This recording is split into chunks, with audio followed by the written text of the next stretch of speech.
Dunia baru sudah hadir di hidup kita. Waktunya untuk bangun dan bangkit lagi. Perlahan, namun pasti. Tumbuhkan semangat. Hadapi berbagai tantangan. Sambut hari-hari yang baru dengan menatap ke depan. Hargai proses dan fokus pada tujuan. Manfaatkan segala kesempatan dengan sadar penuh dan niat untuk terus bertumbuh. Ikut mendorong kemajuan, menciptakan lebih banyak ruang, saling dukung dan menguatkan. Mengembangkan diri dalam setiap perjalanan. Saatnya bulatkan tekad, melangkah cermat. Tentukan pilihan yang tepat. Tegakkan kepala dan jalani kehidupan dengan penuh keyakinan. Wujudkan semua impian. Permata Bank Wealth Wisdom 2022. Mindfully Recover.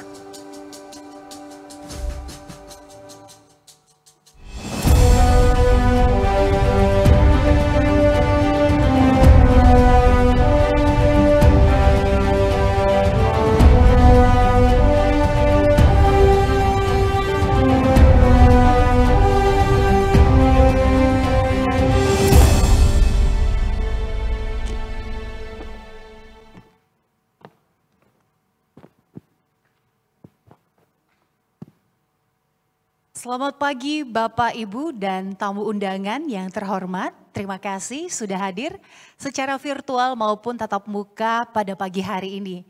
Saya ucapkan terima kasih sudah hadir pada acara Wealth Wisdom Mindfully Recover dari Permata Bank. Senang sekali saya Gesmi Sitanggang selaku moderator yang akan memimpin sesi diskusi pada hari ini dengan tema Beating Rising Interest Rates as a Home Buyer. Kelas ini dipersembahkan oleh Permata KPR dan disponsori oleh Sinar Maslen. Sebagai informasi, Wealth Wisdom diselenggarakan selama 2 hari dengan membawa lebih dari 35 speakers dalam 15 kelas dan 4 workshop. Selain kelas ini, secara paralel berlangsung juga 2 kelas lainnya, di antaranya kelas Securing a Happy Early Retirement dengan pembicara Kiki Saputri selaku talent komika, Alia Natasha selaku financial planner, dan Hekel selaku head of best assurance at Astra Life. Dan kelas lainnya juga ada Preparing for the Retirement You Want dan dilakukan secara workshop dengan pembicara Soyong selaku partnership distribution PT Manulife Asset Management Indonesia. Dan ada Ivi Batuta selaku MC, radio broadcaster, public speaking, dan trainer. Bapak Ibu hadirin, sebelum kita masuk ke sesi diskusi kita hari ini, saya akan bacakan sedikit background dari tema pembahasan kita. Kita ketahui bahwa kenaikan suku bunga tidak lepas dari tekanan akibat gejolak ekonomi global. Dan banyak pihak memperkirakan terjadinya resesi ekonomi global pada 2023. Berbagai negara melakukan pengetatan moneter termasuk menaikkan suku bunga acuan. Kenaikan suku bunga BI akan menaikkan biaya pinjaman baik untuk bisnis maupun rumah tangga. Nah, kenaikan bunga acuan BI akan terasa karena akan berdampak pada bunga kredit konsumsi, termasuk kredit perumahan rakyat atau KPR. Dalam perhitungan Bank Indonesia, transmisinya terhadap kenaikan bunga pinjaman sekitar 6 bulan jika dalam kondisi normal.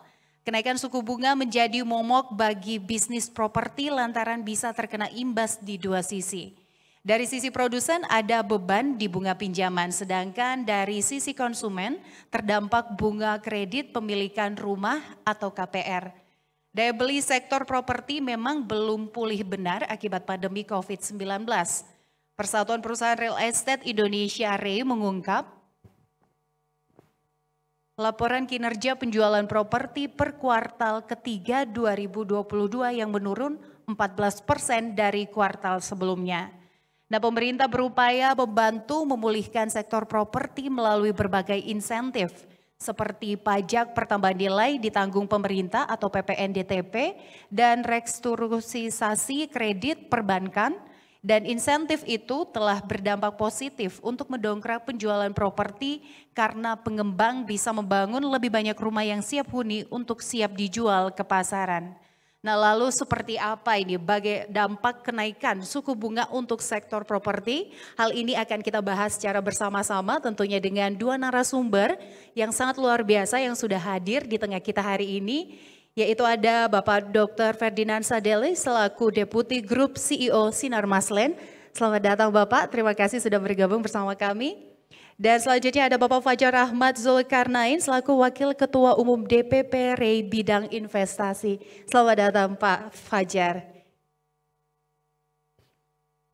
Dan langsung saja Bapak Ibu sekalian, kita undang kedua narasumber kita untuk ke atas panggung, Bapak Dr. Ferdinand Sadeli dan Bapak Fajar Ahmad Zulkarnain. Bapak Ferdinand, Bapak Fajar, kami persilakan untuk maju ke atas.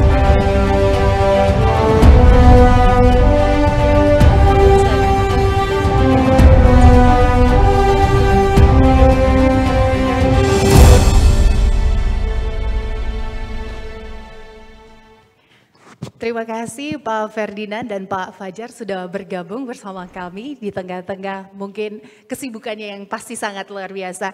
Ya seperti biasa aja, kalau tidak kenal maka tak sayang nih. Jadi supaya teman-teman juga Bapak Ibu sekalian bisa mengenal Bapak, mungkin ada sebagian sudah mengenal, saya akan bacakan sedikit saja untuk biografi kedua narasumber kita kali ini. Saya mulai dari Bapak Ferdinand Sadeli yang merupakan Deputi Grup CEO Sinar Maslen dan berpengalaman di bidang investasi perbankan, manajemen strategis, finansial korporasi, dan industri real estate. Dan sebelumnya juga bergabung bersama Sinarmas, Bapak Ferdinand pernah menjadi CFO Bakriland Development dan merupakan sarjana ekonomi dari Universitas Trisakti dan memegang gelar Master Bidang Finansial dari University of Melbourne, Australia. Beliau juga merupakan akuntan publik bersertifikasi sejak 2008. Boleh aplausnya untuk Bapak Ferdinand? Ya, baik, selanjutnya ada Bapak Fajar Ahmad Zulkarnain. Ini Bapak Ibu sekalian, beliau menjabat sebagai Wakil Ketua Umum Bidang Investasi dan Pengembangan Usaha Dewan Pimpinan Pusat Real Estate Indonesia periode 2019-2023. Dan beliau juga merupakan Direktur PT Bobi Alamindah yang bergerak di sektor properti. Dan sebelum bergabung di DPP REI, beliau merupakan Sekretaris Komisariat Botabek Dewan Pengurus Daerah Real Estate Indonesia DKI Jakarta. Bapak Fajar juga pernah menjadi Komisaris Independen PT Indofarma Tbk dan Komisaris PT Propernas Gria Utama. Beliau merupakan lulusan Fakultas Matematika dan Ilmu Pengetahuan Alam Universitas Padjadjaran Bandung dan memegang gelar Magister Teknik Lingkungan dan Institut Teknologi Bandung. Boleh aplaus untuk Bapak Fajar. Sangat luar biasa narasumber kita hari ini, dan sebelum kita masuk ke sesi diskusi Bapak Ibu sekalian, akan ada pemaparan dari kedua narasumber, akan dimulai dari Bapak Fajar. Untuk Bapak Fajar kami persilakan untuk menyampaikan pemaparannya Pak. Ya, terima kasih Mbak Gemi. Bismillahirrahmanirrahim. Assalamualaikum warahmatullahi wabarakatuh. Waalaikumsalam. Terima kasih atas undangan yang diberikan kepada kami DPP Real Estate Indonesia. Sebelumnya sedikit memperkenalkan diri juga mengenai Real Estate Indonesia. Jadi REI ini sebuah organisasi asosiasi seluruh pengembang se-Indonesia, termasuk di dalamnya Sinar Maslen.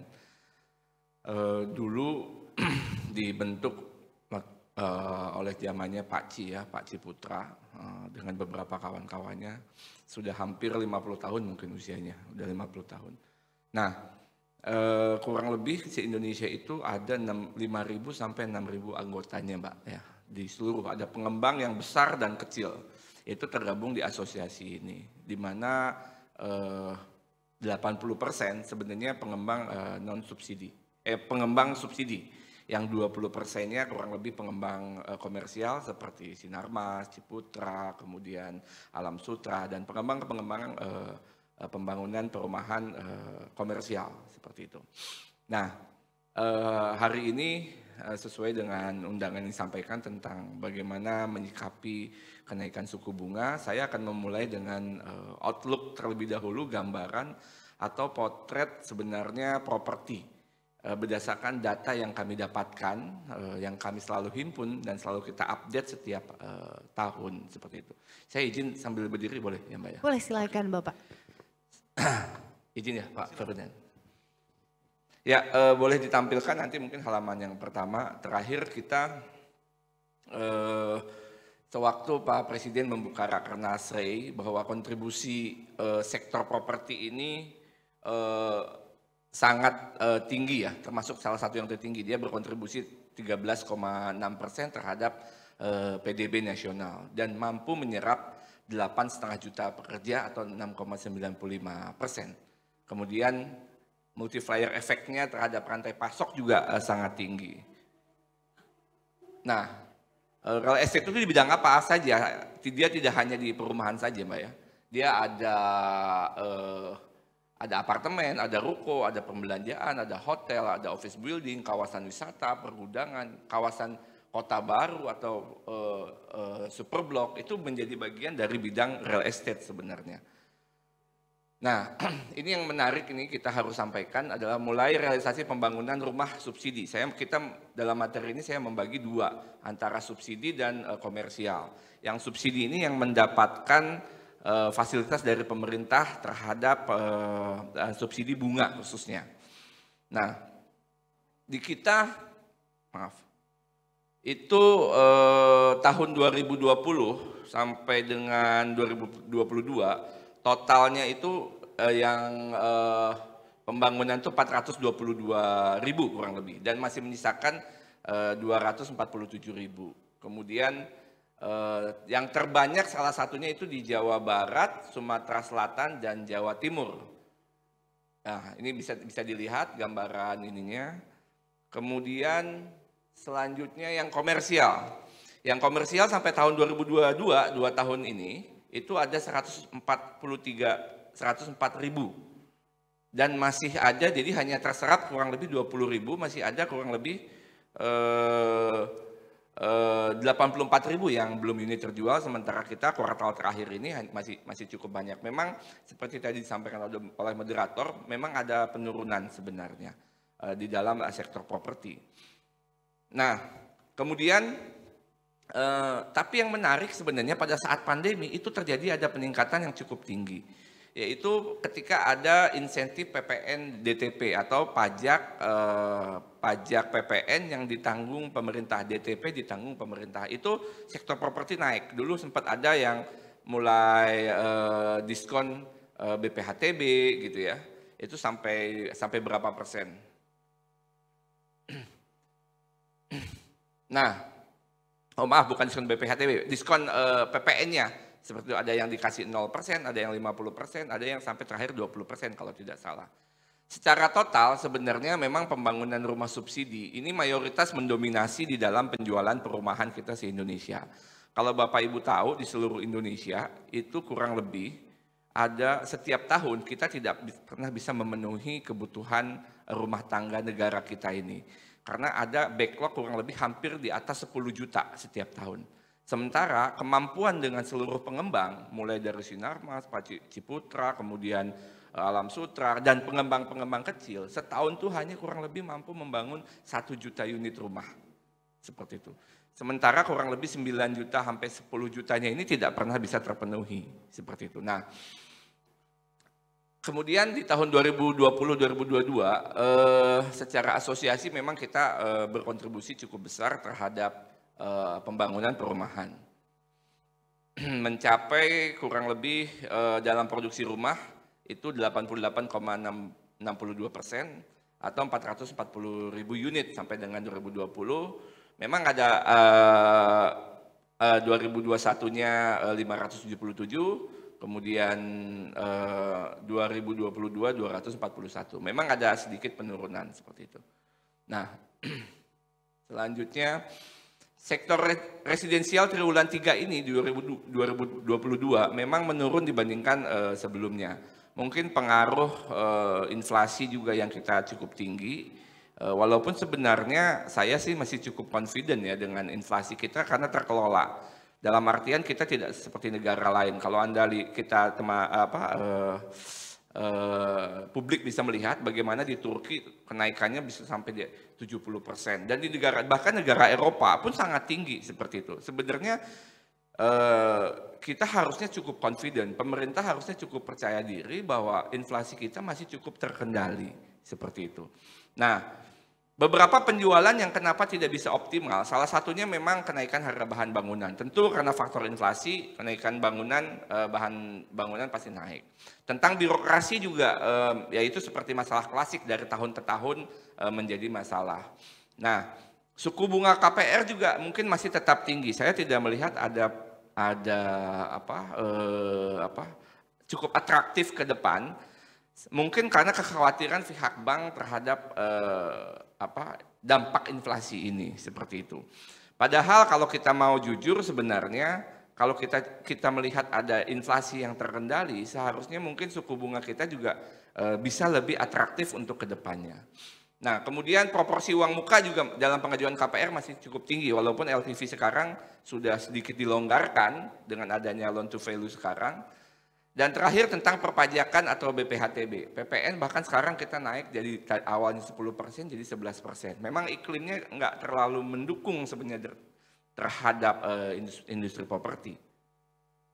Nah, ini mengenai pertumbuhan ekonomi di sektoralnya. Kalau kita lihat memang secara umum se-Indonesia, kita berkontribusi masih di sektor konstruksi 9,4% terhadap PDB dan 2,47% dari sektor real estate-nya. Memang masih cukup kecil secara PDB seperti itu. Yang masih terbesar tentu saja manufaktur mencapai 17%, pertanian 12% dan perdagangan 12% juga.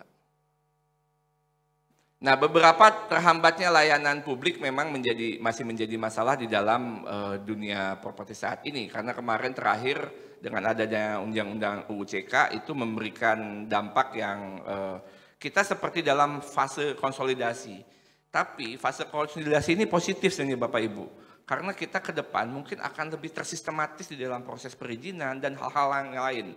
Tata ruang kita akan semakin lebih baik, kualitas lingkungan kita akan lebih baik. Nah, memang fase ini adalah fase konsolidasi, di mana fase konsolidasi ini tentu saja dengan ada perubahan-perubahan, culture-nya belum terlalu siap masyarakat melihat itu, sehingga ada beberapa kendala seperti itu. Nah, tapi ke depan itu masih memberikan optimisme bahwa industri akan mendukung terhadap penjualan di industri properti. Nah, kembali kepada terakhir peluang sektor properti. Yang pertama tingkat inflasi yang terkendali di Indonesia. Jadi dengan inflasi yang terkendali, saya berharap mungkin teman-teman pengembang berharap bahwa bank itu bisa lebih confident, terutama khususnya di dalam penyaluran KPR. Mungkin tentang misalkan uang muka misalnya, ataupun yang kadangkala yang banyak menjadi masalah juga sebenarnya hal yang di sektor konsumen itu, konsumennya juga tidak literasi keuangannya rendah sehingga BI checkingnya juga rendah. Nah, BI checkingnya banyak yang bermasalah, kemudian dia KPR-nya sulit. Nah, ini yang literasi keuangan ini harus sering disampaikan. Banyak Bapak Ibu lupa sebenarnya mungkin tentang kartu kredit itu kalau mungkin bermasalahnya sebentar, hanya 1-2 bulan, atau lupa bayar angsuran mobil, atau pernah terjebak pinjol. Nah, itu ternyata berdampak terhadap penyaluran KPR juga yang rendah seperti itu. Nah, literasi keuangan ini memang harus terus-menerus disampaikan oleh bank sehingga masyarakat umum itu juga cukup paham dan tidak menghambat proses penyaluran KPR. Secara umum perbaikan ekonomi dan daya beli masyarakat menurut pandangan kami itu akan semakin pulih. Terlebih dengan tingkat inflasi yang kita bisa kendalikan, ke depan memang bank harus lebih atraktif dalam penyaluran KPR itu, dalam arti misalkan ada gimmick-gimmick seperti misalkan uang muka kalau bisa sampai 0% mungkin, atau uang muka dicicil. Jadi itu yang akan membuat kita confident bahwa masyarakat bisa membeli rumah seperti itu. Jadi kita harus tunjukkan itu. Dan dari pihak pemerintah juga harus memberikan optimisme. Gitu. Optimisme bahwa inflasi memang ada, itu realita. Tapi kita beda dengan di Turki. Kita berbeda dengan di Amerika. Gitu. Pada kenyataannya kita ada pertumbuhan. Sampai saat ini pertumbuhan ekonomi kita 5,7% termasuk yang paling bagus. Seperti itu. Jadi tidak ada alasan bahwa kita tidak percaya diri dengan pemulihan ekonomi ini. Nah, sektor properti apalagi, sektor yang tidak pernah mengalami penurunan secara investasi gitu ya. Dalam arti Anda beli tanah, Anda beli rumah, Anda tidak akan pernah bahwa rumah itu akan turun situ harganya, pasti akan naik begitu. Jadi investasi yang paling aman itu memang paling sektor properti. Nah, kalau kita percaya diri membeli properti, tentu dampaknya pertumbuhan ekonominya baik, kemudian multiplier efeknya lebih baik juga. Seperti itu. Jadi itu hal-hal yang penting kita mungkin dari pihak bank dan juga customer cukup percaya diri untuk menggerakkan sektor properti ini. Nah, terakhir adalah sektor perumahan ini selalu meningkat, khususnya generasi muda. Terakhir Ibu Sri Mulyani pernah menyampaikan bahwa generasi milenial ini kemungkinan akan sulit mendapatkan rumah gitu.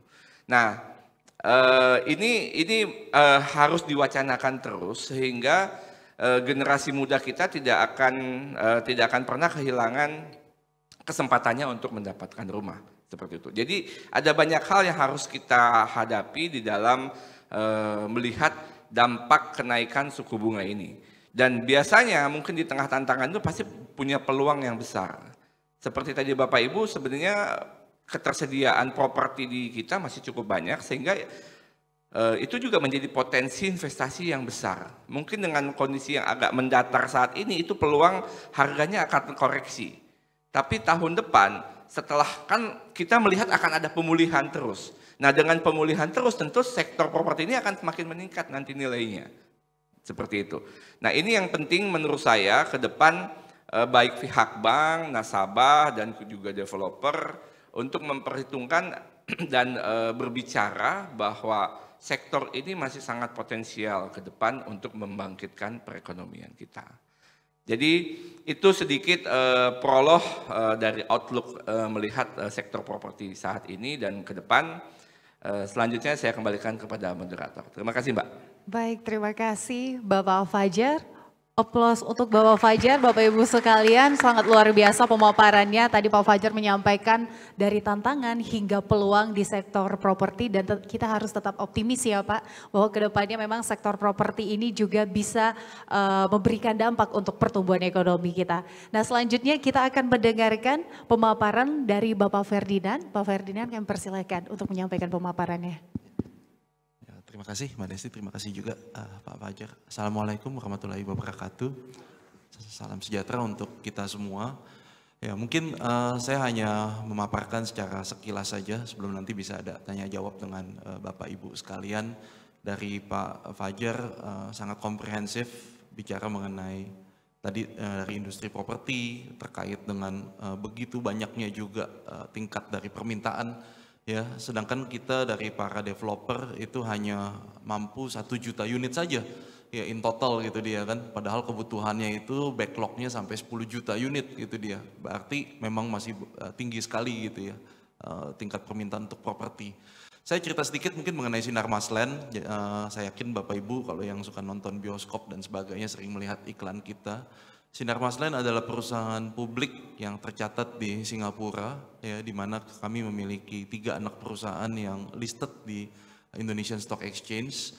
Yang pertama adalah Bumi Serpong Damai, yang kedua adalah Duta Pertiwi, dan yang ketiga adalah Pura Delta atau mungkin yang populer dengan nama Delta Mas. Nah, ketika perusahaan publik ini semua digabung, itu memiliki kapitalisasi pasar sekitar 5 billion Singapore dollars, jadi cukup besar. Again tadi saya katakan karena kita tercatat di Bursa Singapura, maka compliance kita ya, tingkat ketatan, standar pelaporan, maupun juga yang saat ini lagi sangat populer Bapak Ibu, yaitu ESG. Ya, jadi environmental, social, dan governance yang merupakan hal kunci saat ini ya, yang diperbincangkan di banyak hal, itu yang kita harus sangat taati ya. Nah, ketika kita bicara mengenai industri properti itu sendiri, pemaparan yang saya akan coba lanjutkan dari yang tadi sudah disampaikan oleh Pak Fajar, industri properti pasti akan terus bertumbuh berkembang karena properti jelas merupakan kebutuhan dasar manusia. Ya, setiap dari manusia yang tinggal, berusaha, bekerja dan sebagainya jelas akan membutuhkan properti sebagai tadi dia ya, underlying-nya gitu dia. Jadi tidak mungkin kita katakan manusia itu tidur di cloud ya. Nggak mungkin gitu dia kan, mungkin bisa ada perkembangan sana sini tapi nggak bisa kan kalau yang aktivitasnya itu dilakukan semuanya kan secara artificial. Jadi memang jelas kebutuhan akan industri properti akan terus tumbuh gitu dia. Nah, sekarang pertanyaan berikutnya adalah bagaimana dengan Bapak Ibu gitu yang akan mau membeli atau mau melakukan istilahnya investasi. Ya, sering sekali bagi pembelian properti bagi setiap kita gitu ya, termasuk saya sendiri, itu adalah pembelian terbesar dalam hidup kita. Ya, jadi mungkin kalau Bapak Ibu membeli mobil atau Bapak Ibu membeli handphone ya, dalam waktu singkat mungkin dengan mudah Bapak Ibu bisa ganti lagi gitu dia ya. Udah ada model baru dan sebagainya, Anda bisa ganti lagi gitu. Tapi ketika membeli properti jelas nggak semudah itu gitu dia. Karena akan ada butuh waktu ketika Bapak Ibu melakukan pembelian dan juga pada saat menjualnya lagi. Yang saya mau tekankan di sini tergantung dari dua tujuan. Apakah Bapak Ibu membeli properti untuk ditinggalkan atau Bapak Ibu mau membeli properti untuk mau melakukan investasi. Ya, ketika Bapak Ibu mau membeli properti untuk ditinggalkan, maka kriterianya jelas berbeda. Kriterianya seperti apa? Kalau Bapak Ibu mau tinggal gitu di menempati gitu ya suatu entah itu rumah atau apartemen, itu sangat disesuaikan dengan lifestyle Bapak Ibu. Ya, sangat disesuaikan dengan lifestyle Bapak Ibu. Lifestyle itu dalam arti apakah Bapak Ibu mau misalkan rela gitu ya menyetir 2 jam one way pagi dan 2 jam one way sore gitu dia. Kalau Bapak Ibu nggak rela gitu dia, otomatis kan berarti akan mencari yang lebih dekat ke tempat pusat aktivitas sehari-hari. Lifestyle ini artinya banyak sekali Bapak Ibu, termasuk juga dalam arti misalnya Bapak Ibu mau spend lebih banyak hangout dengan teman-teman, banyak mau misalnya sering kumpul gitu ya, ataupun melakukan aktivitas olahraga, ataupun juga melakukan aktivitas lainnya gitu ya bersama dengan komunitas. Nah itu dia, so lifestyle itu yang akan menentukan bagaimana Bapak Ibu akan memilih gitu lokasi gitu ya, yang akan ditinggalinya gitu dia. Makanya kenapa kalau kita katakan ketika kita bicara mengenai investasi untuk tempat tinggal, Bapak Ibu kan nggak menghitung NPV atau menghitung return, ya kan Bapak Ibu kan nggak menghitung nih, wah kalau gue begini payback periodnya berapa lama nih, nggak ada kayak begitu gitu dia. Ya namanya untuk tempat tinggal artinya apa? Untuk kenyamanan kan. Sama seperti kayak Bapak Ibu membeli ranjang. Ranjang itu akan ditinggalkan selama atau Bapak Ibu akan pakai selama 10 tahun ke depan. Pasti Bapak Ibu mau membeli ranjang yang senyaman mungkin dong, betul nggak? Nggak mungkin beli ranjang yang asal-asalan gitu dia. Kalau nggak nanti bisa sakit pinggang lah, sakit punggung lah, dan sebagainya kan. Nah artinya ketika Bapak Ibu membeli rumah, tadi dengan lifestyle yang disesuaikan dengan lifestyle Bapak Ibu, nah itu bukan kita bicara mengenai return di sini, bukan bicara mengenai payback di sini dia, tapi bicara bagaimana tadi dia, seberapa nyamannya gitu ya, comfort levelnya Bapak Ibu. Nah sekarang kita masuk ke bagian yang kedua, yaitu ketika Bapak Ibu membeli properti untuk tujuan investasi. Ketika Bapak Ibu untuk tujuan investasi, ini berarti Bapak Ibu harus tahu dulu dong, yaitu ini akan disewakan atau ditempati oleh siapa. Ya, karakternya ini akan jelas berbeda. Apakah ini mau ditempati oleh student, apakah ini akan ditempati oleh profesional, apakah ini akan ditempati oleh ekspatriat, itu jelas akan beda sekali. Ya, apalagi dengan terutama pandemi ini ya, dari awal tahun 2020 sampai sekarang sudah hampir 3 tahun Bapak Ibu ya, di mana terjadi behavior change gitu dia Bapak Ibu. Behavior change yang kita bisa lihat apa sih? Nomor 1 yaitu bagaimana lebih banyak sekarang itu bekerja bisa dari work from home. Ya, dulu nggak pernah tuh ada pertanyaan ya, kalau karyawan nanya, Pak ada yang namanya hybrid nggak? Ya, di interview nih ketika ada lamar kerja, itu bisa ada pertanyaan seperti demikian. Hebat nggak sekarang gitu loh Mbak Desi? Ya, kalau dulu kan udah kan kita udah apply kerja biasa aja kan. Sekarang generasi baru, millennials ya, itu semakin demanding, semakin mau tahu banyak gitu dia. Apakah ada nggak sehari atau 2 hari work from home-nya gitu dia. Nah, dengan adanya pertanyaan-pertanyaan seperti itu, berarti mereka akan spend lebih banyak waktu. Bukan lagi rumah itu sekadar numpang tidur saja, tapi juga buat mereka melakukan berbagai macam aktivitas. Sehingga feature-feature di dalam rumah menjadi sangat penting sekali gitu dia ya. Lalu yang kedua, saya ambil contoh lagi gitu ya. Ekspatriat tergantung dari ekspatriatnya. Jika ekspatriatnya dari Jepang misalnya, dia itu sangat suka ada bathtub. Jadi bagaimanapun juga apartemennya itu pasti harus dilengkapi dengan bathtub. Nggak bisa tuh kita melakukan pembangunan khusus untuk Japanese community gitu ya, tanpa tidak memperhitungkan ada feature seperti bathtubnya gitu dia. Nah, yang mau saya katakan adalah Bapak Ibu, ketika menjadi investor, bukan cuma melihat, oh ya kita akan beli, demikian, ngitung tingkat suku bunga sekian, cicilannya, ya, lalu kemudian akan dapat sewa sekian, lalu tinggal menghitung begitu gitu ya. Tapi Bapak Ibu juga harus bisa lebih jauh lagi melihat gitu dia. Ya, yaitu siapa target marketnya, siapa itu dia segmennya gitu dia. Nah, sehingga dengan melakukan penelitian itu lebih lanjut, itu pasti akan sangat membantu Bapak Ibu gitu. Nah, acara yang dilakukan oleh Bank Permata seperti ini sangat bagus sekali gitu kan, bisa sebagai satu sharing session, dan Bank Permata sendiri banyak melakukan promosi ya, seperti 1 hari approval dan sebagainya gitu. Itu mau menunjukkan apa sih Bapak Ibu? Mau menunjukkan betapa confidence-nya dunia perbankan terhadap tadi dia pertumbuhan properti di Indonesia. Tadi jelas sekali dari Pak Fajar, bagus sekali gitu ya, di mana Pak Jokowi menunjukkan gitu, ini industri properti, industri penting. Ya, bahkan diberikan begitu banyak insentif. Ya, insentif PPN sangat membantu sekali, betul.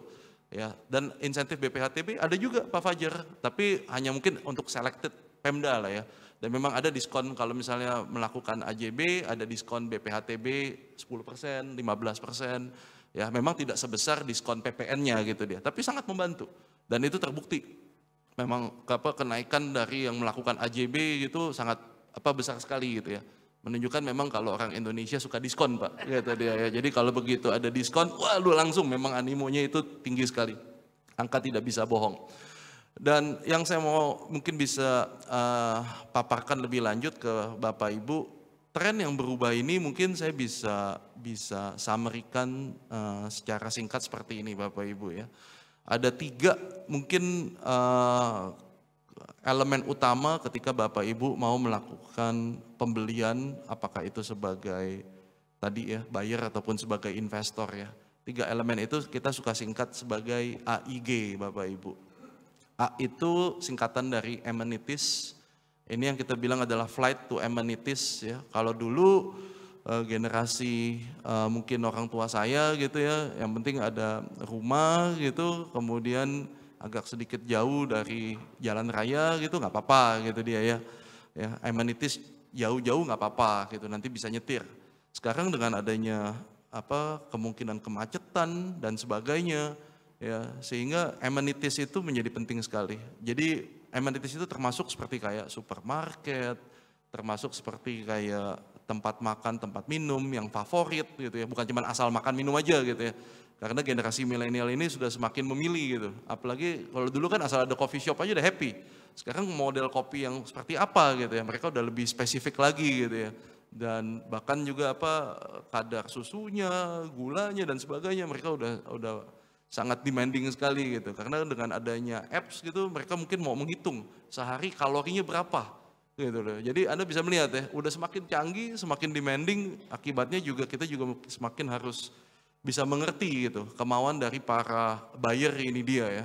Jadi amenities itu pasti akan menjadi pertanyaan pertama gitu ya, yang harus dilihat ya. Lalu tadi saya bilang ya, AIG ya.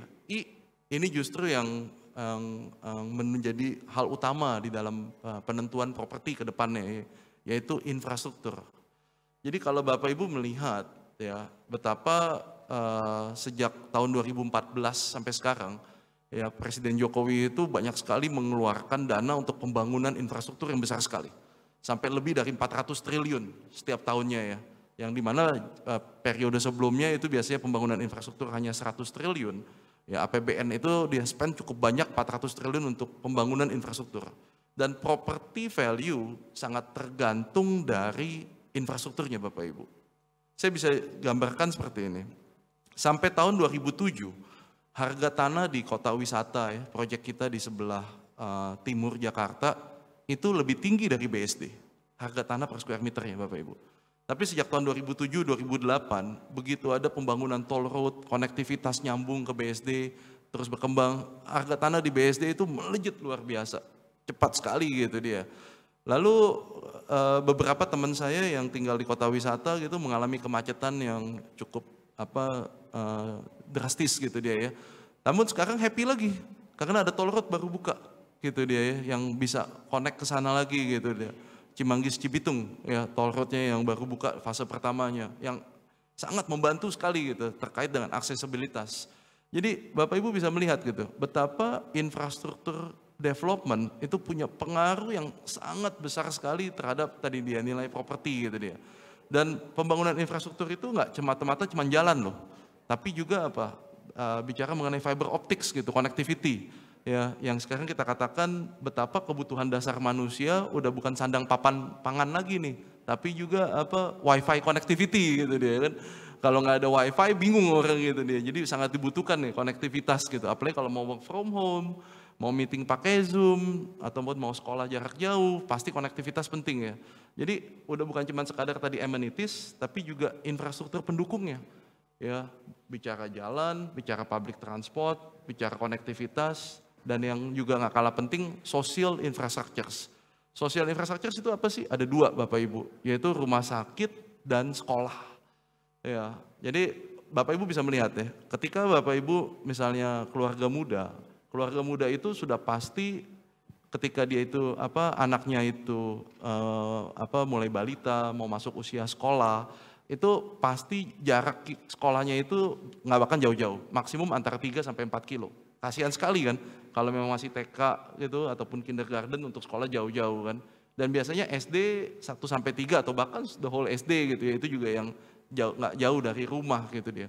Sehingga sekolah-sekolah favorit itu jelas ya merupakan menjadi fasilitas pendukung yang utama di dalam penentuan Bapak Ibu memilih propertinya.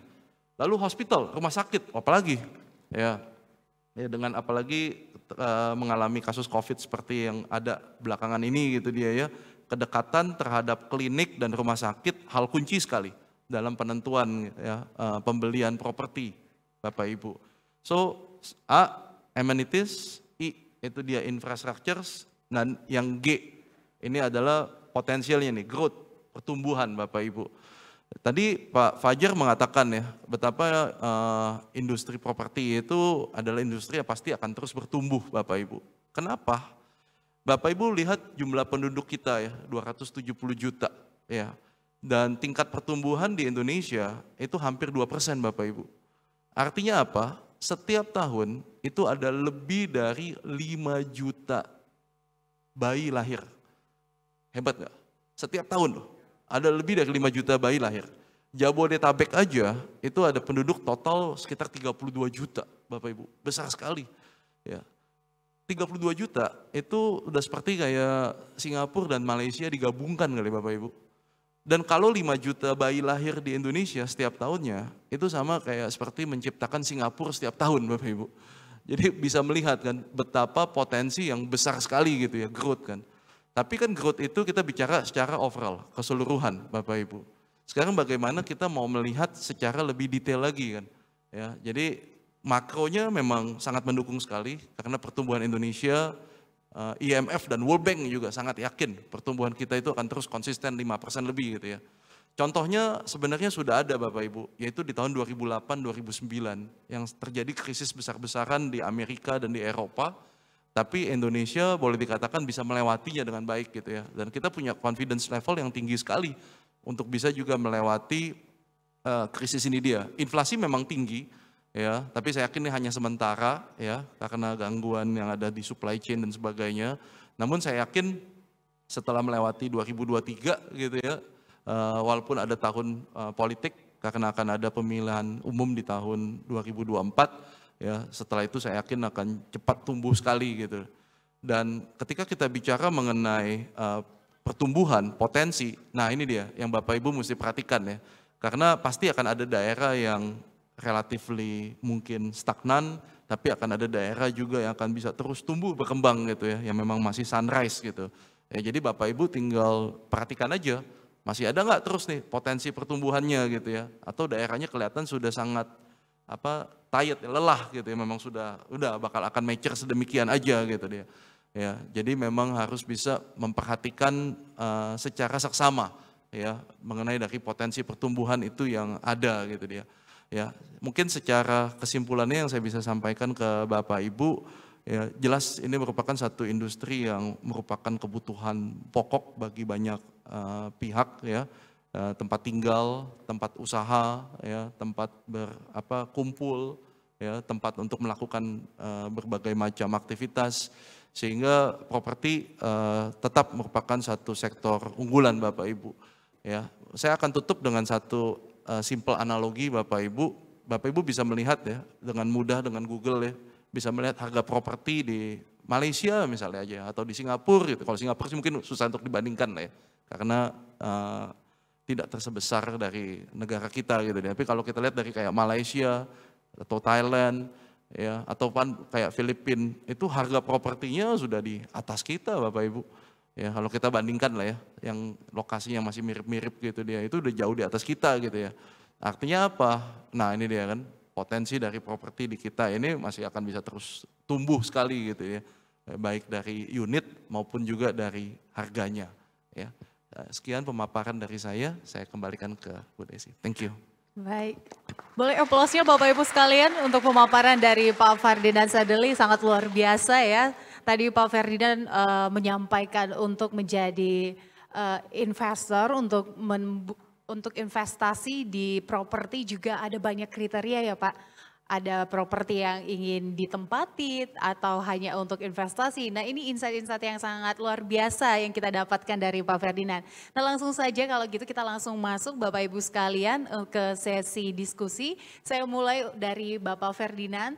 Pak Ferdinand pertanyaannya, tadi Pak Ferdinand dan juga Pak Fajar juga sudah menyampaikan seperti apa nih dampak di depannya karena kita menjelang resesi, banyak isu resesi yang saat ini berkembang. Tadi kalau Pak Fajar mengatakan kita harus optimis sama seperti kalau dengan Pak Ferdinand. Nah kalau dari Pak Ferdinand sendiri bisa dijelaskan memang sejauh ini selama pandemi juga seperti apa sih dampaknya terhadap industri dari properti sendiri, dari sektor properti? Oke, terima kasih untuk pertanyaannya. Industri properti tadi seperti digambarkan oleh Pak Fajar justru mengalami satu pertumbuhan yang luar biasa selama dari masa pandemi ya.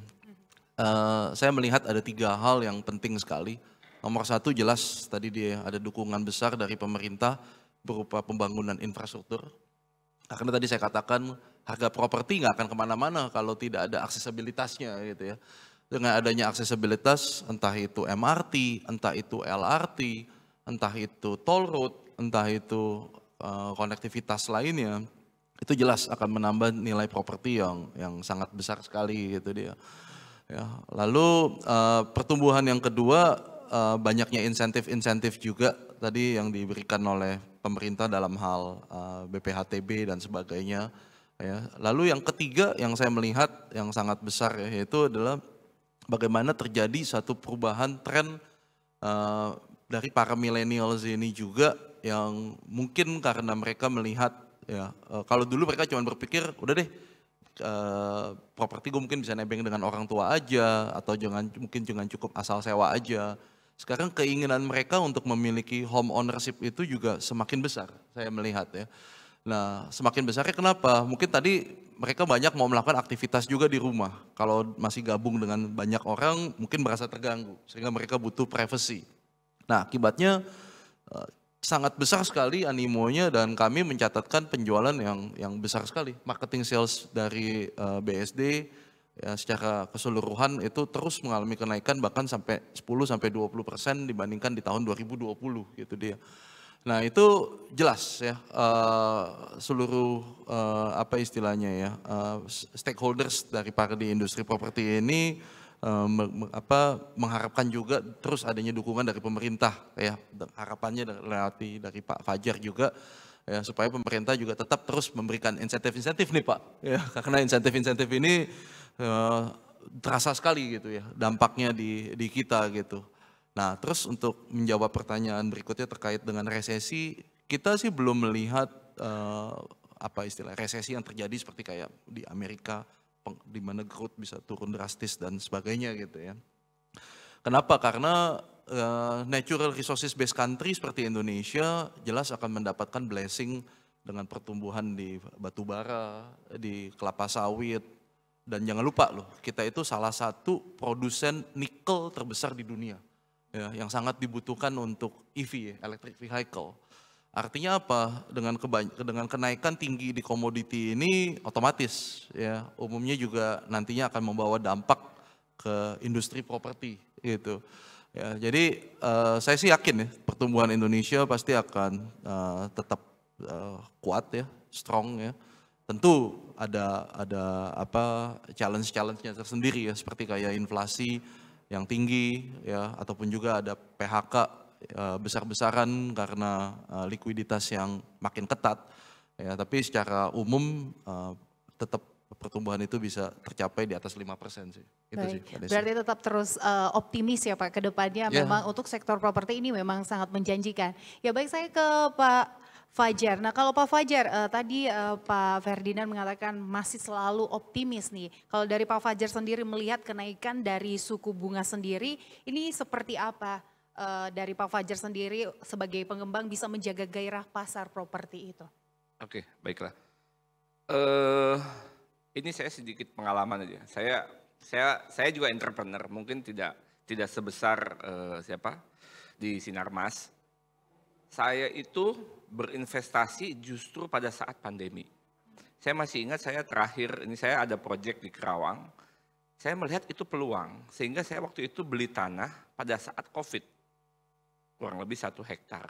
Karena saya sudah berhitung ke depan, saya punya optimisme bahwa ini akan ada kenaikan. Dan ternyata analisa saya benar, saya tidak menyangka pada saat saya beli tanah, itu BPHTB-nya ternyata oleh pemerintah tidak dinaikkan. Begitu. Nah, ketika saya hari ini ketika saya beli tanah, NJOP-nya tidak dinaikkan oleh pemerintah, bukan BPHTB. NJOP itu nilai jual objek tanah. Pada saat hari ini saya mulai membangun, ternyata kenaikan NJOP-nya 3 kali lipat. Wah, saya blessing sekali, saya tidak menyangka. Saya hanya menyangka bahwa saya sudah berhitung bahwa tahun pertama COVID saya agak-agak berhati-hati melihat. Tahun kedua pas Delta saya langsung berinvestasi. Karena saya pikir ke depan saya harus mulai menjual tanah. Dan blessingnya seperti itu. Itu menunjukkan bahwa sektor properti itu akan terus atraktif untuk investasi. Seperti itu. Saya tidak berpikir soal kenaikan bunga dan sebagainya. Ternyata ada peluang yang lain. Seperti itu. Nah kalau ketika kenaikan NJOP-nya 3 kali lipat saja udah hampir sama dengan harga pasar, tentu harga pasarnya jauh lebih tinggi. Seperti itu. Nah terkait suku bunga memang ini ada dampaknya. Di sini kebetulan dari asosiasi kita selalu meminta kepada pemerintah. Pertama pemerintah harus memberikan perhatian yang lebih terhadap industri properti ini. Seperti kasus seperti dulu tentang PPN yang ditanggung oleh pemerintah. Ternyata sektor properti naik. Sama seperti PPN untuk kendaraan mobil waktu itu ditanggung oleh pemerintah. Ternyata sektornya properti. Dan ini tidak akan merugikan pemerintah juga sebenarnya. Karena dengan pertumbuhan ekonominya juga memberikan dampak terhadap pertumbuhan ekonomi nasional seperti itu. Nah, yang harus dilakukan memang ini kita dari REI selalu mendesak kepada pemerintah untuk memberikan insentif-insentif terhadap developer-developer. Apakah dalam bentuk PPN? Mungkin bisa lebih atraktif lagi, misalkan PPN bisa dicicil sehingga cash flow developer kita pengembang cash flow-nya, perputaran uangnya bisa mengatur. Kalau kita bisa mengatur, kita bisa investasi terus. Jadi kalaupun tidak dihilangkan harus lebih atraktif atau lebih kreatif dari pihak pemerintah, apa kira-kira kebijakan yang bisa melonggarkan, yang membuat para pengembang ini bisa terus membangun, seperti itu. Nah, kalau mungkin dari sisi bank misalkan sehari ini mungkin kita ada kenaikan suku bunga, seperti itu. Ya memang harus disiasati seperti itu. Mungkin saya mengalami sih beberapa sekarang kalau KPR ada flat, ada floating, itu ya, itu cukup mengatur juga. Atau mungkin bisa jadi dibantu dengan, kalau dari sisi pengembang biasanya tentu dengan uang muka yang lebih rendah atau uang muka bisa dicicil atau dan sebagainya. Itu kreativitas dari marketing dari para pengembang tentu saja. Nah, jadi saya sangat confident, saya selalu menyampaikan di berbagai forum, inflasi memang ada, resesi memang ada, tapi untuk kondisi Indonesia itu berbeda. Kita tidak sama dengan negara lain. Seperti disampaikan tadi Pak Ferdinand, kita tadi blessing sebagai negara penghasil sumber daya alam yang besar. Itu saja sudah menunjang terhadap pertumbuhan ekonomi kita. Dan kalau kita tahu, mungkin Bapak Ibu sering membaca, konsumsi kita itu berpotensi, daya konsumsi pertumbuhan nasional kita itu sangat besar. Sehingga ini menunjang pertumbuhan ekonomi kita. Jadi tidak ada sebenarnya alasan yang cukup rasional yang menyatakan bahwa inflasi itu besok ini akan resesi bla bla bla di tahun 2023 sampai sekian. Jadi menurut saya kita berbeda. Jadi masyarakat tidak boleh ditakut-takuti seperti itu. Kalau ditakut-takuti seperti itu akhirnya apa? Daya belinya menurun. Kita jaga-jaga, Bapak Ibu sebenarnya punya uang. Depositonya mungkin di mana ya Pak Ferdinand? Pasti banyak, apalagi di Permata. Saya dapat laporan katanya banyak ini di Permata. Nah, tapi Bapak Ibu tahan, karena apa? Bapak Ibu tahu, karena dengar penjelasan, dengar baca berita, wah kita akan inflasi, besok kita akan resesi, seperti itu. Tapi faktanya kalau kita mau bicara data, kita ini tidak akan seperti negara yang lain. Memang dampaknya itu ada, seperti itu. Kita masih pertumbuhan nasional aja masih 5,7%. Seperti itu. Jadi maksud saya kita harus sama-sama percaya diri. Baik dari pihak bank, pihak pengembang, pihak pemerintah menyampaikan bahwa ke depan ini masa depan masih sangat baik. Memang ada tadi Pak Ferdinand bilang ada situasi politik dan sebagainya. Tapi pertumbuhan kita bagus kok. Faktanya secara statistik bagus. Ini fakta, bukan kita mengada-ngada ya. Memang faktanya statistiknya itu cuman kalau kita diberikan narasi-narasi yang ketakutan tentang inflasi dan sebagainya, tentang resesi, menurut saya itu berdampak negatif. Nah, sebagai contoh yaitu seperti saya tadi, saya sudah mengalami sendiri, saya berani berspekulasi, namanya entrepreneur tentu berani berspekulasi Mbak ya. Ternyata surprise mengalami kenaikan yang luar. Apalagi ini untuk kalau Bapak Ibu beli rumah-rumah apakah di sekitar Jabodetabek ya. Itu menurut saya sangat positif lah. Jadi saya selalu berani mengatakan bahwa tidak ada tidak ada unsur yang bisa menyatakan bahwa kita ini akan terkena krisis itu hampir tidak ada. Seperti Jadi itu hanya kekhawatiran saja iya, sebenarnya ya. Betul, kekhawatiran. Dan mungkin media kita juga, ya media kan setiap media tentu menyampaikannya berbeda-beda, kepentingannya berbeda-beda dan cenderung yang negatif itu lebih bisa diproduksi gitu dibandingkan yang positif. Fokus di negatifnya saja. Fokus negatifnya padahal aja, positifnya justru lebih besar kalau bisa dilihat. Iya, betul ya, begitu. Jadi menurut saya sangat confident bahwa 2023 dan selanjutnya Indonesia ini fase konsolidasi kita menjadi negara maju. Jadi tidak ada alasan bahwa kita bakal mengalami kemunduran tuh secara apapun saya tidak melihat alasannya. Fundamentalnya sudah jelas, konsumsi kita di Indonesia sangat tinggi. Bapak Ibu yang suka beli tas LV lah, kemudian yang jadi semua sektor itu tumbuh, bahkan yang sampai sektor terkecil ya kaki lima. Anda masih lihat mungkin pedagang-pedagang itu kan menunjang terhadap daya tahan ekonomi nasional. Kaki lima di mana-mana, kemacetan masih saya masih yang lucu nih Mbak ya. Kita kenaikan BBM, berapa persen sangat besar. Yang saya heran, coba Anda lihat di Jabodetabek, itu ya kemacetan tetap makin tinggi. Beli mobil makin tinggi. Beli mobil ya, juga pertumbuhannya tinggi.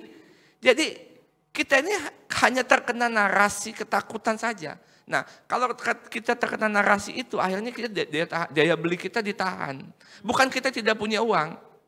Seperti itu. Jadi ini peluang bagi saya, bagi nasabah, bagi bank, dan bagi para pengembang sebenarnya. Peluang yang baik di industri properti. Begitu Mbak, saya bisa sampaikan. Terima kasih Mbak. Oke, terima kasih Pak Fajar. Nah, bagaimana Bapak Ibu, uangnya masih mau ditahan?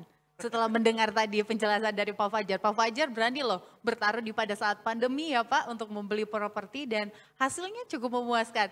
Nah, saya langsung ke Pak Ferdinand. Nah, Pak Ferdinand untuk saat ini kan kita sesuai tema adalah beating rising interest rates as a home buyer. Nah, untuk new home buyer ini sendiri untuk yang pembeli baru, ada tips trik yang bisa diterapkan nggak Pak untuk memilih rumah, apalagi pada saat suku bunga yang saat ini semakin meninggi, isu-isu resesi yang juga semakin banyak, mungkin masih saat ini masih dikerubungi ketakutan. Ini seperti apa Pak Ferdinand? Oke, mungkin saya melihatnya dari dua sisi kali ya, dari untuk menjawab pertanyaan Mbak Desi di sini ya. Yang pertanyaan pertama tadi lebih kepada dari sisi tipsnya gitu dia kan untuk buat bisa membeli propertinya. Tips membeli properti saya melanjutkan dari paparan saya tadi dia ya. Jadi dilihat dari 3 elemen utama tadi, dari sisi amenities ya A, dari sisi I infrastruktur, dan dari sisi G growth atau pertumbuhannya gitu dia ya. Tinggal dilihat mau penekanannya kemana gitu.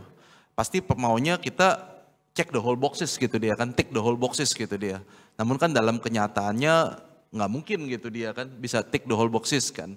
Ya kan seperti kayak Bapak Ibu misalnya mau beli sesuatu, maunya nyaman sekali, AC-nya dingin, parkirnya luas, tapi harganya sangat murah gitu dia. Ya kan nggak mungkin gitu dia kan. Ya pasti kan akan ada beberapa yang harus apa istilahnya tidak kita penuhi gitu dia, nggak not tick the whole boxesnya.